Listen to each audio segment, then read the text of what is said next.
So May 26, 2026 would have been Miles Davis's 100th birthday, his centennial birthday. So I decided to pay tribute to that centennial birthday by putting together the band that I played with when I played with Miles.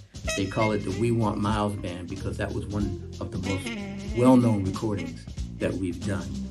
Bill Evans on saxophone, Mike Stern on guitar, Mino Cinelu on percussion, yours truly on bass. And we're gonna get together and pay tribute to the man. They call him the chief builder in the band.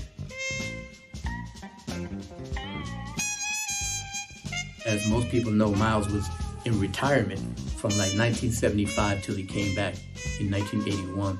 And I think sometime in 1980, maybe even in late 79, Bill Evans hooked up with Miles. I think Miles was looking for a young saxophonist, and he called one of the guys who used to play with him back in the 70s, Dave Liebman, and asked Dave Liebman to recommend a saxophonist. And Dave recommended Bill Evans to Miles Davis, of course, not to be confused with Bill Evans, the piano player who did so much beautiful work with Miles. But Bill was the one who started recommending musicians to Miles, and he's really the reason that I got hooked up with Miles Davis, because Miles was looking for a funky bass player, and Bill said, you gotta call Marcus. And then I got a call. Miles invited me to the studio that day. So I really credit Bill. It's not just me, Bill had a hand in helping Miles put together his first band, which ended up being called the We Want Miles Band because they recorded our early performances and released it under the title of We Want Miles.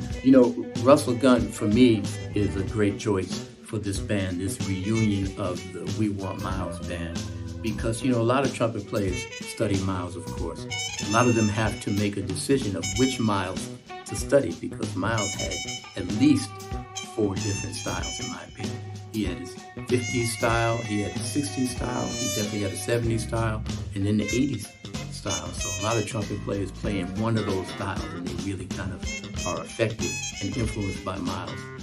And then some decide that they're just going to absorb all of Miles, and that's what Russell Gunn has done. He just, he doesn't play like Miles, he doesn't play the notes like Miles, he plays with Miles' spirit.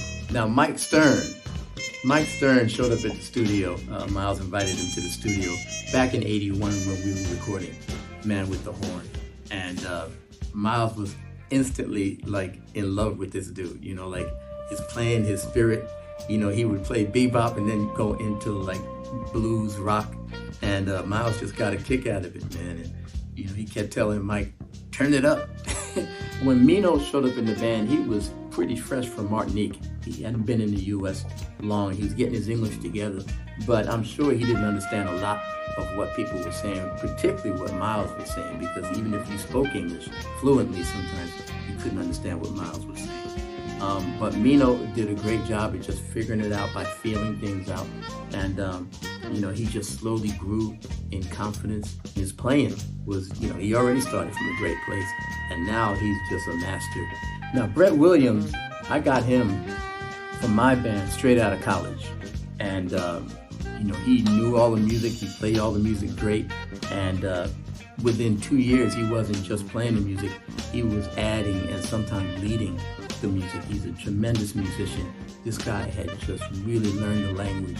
And man, he was just creating those colors, man. Chick Corea, Herbie Hancock, Keith Jarrett. He was really recreating that stuff in a beautiful way and adding to it. And I can't wait to get together with him in this band, now with all these original guys from the We Want Miles Band. So for this We Want Miles reunion band, I'll call it, it would have been great, of course, to have the legendary Al Foster on the drums. But unfortunately, Al left us a few months ago, so that's not going to be possible. But the drummer who's been playing with me for the last 2 years, his name is Anwar Marshall out of Philadelphia. He was recommended to me by Marcus Gilmore, Roy Haynes' nephew, great drummer himself. And Anwar just came through like a champ, man. I mean, he plays so creatively. He can lay down straight, hard funk. He can lay down hip-hop beats, and he can swing like in the most authentic, creative way. So I can go in any direction with Anwar. He knows all of the 50s swing. He knows the Tony Williams 60s swing. He knows what happened in 70s R&B. I can't play a bass line that he doesn't know from the 70s. So man, I can't wait to get him in this mix because he's going to do an incredible job. Z okazji 100. rocznicy urodzin Milesa Davisa, Marcus Miller prezentuje We Want Miles. Warszawa, 3 lipca 2026 roku.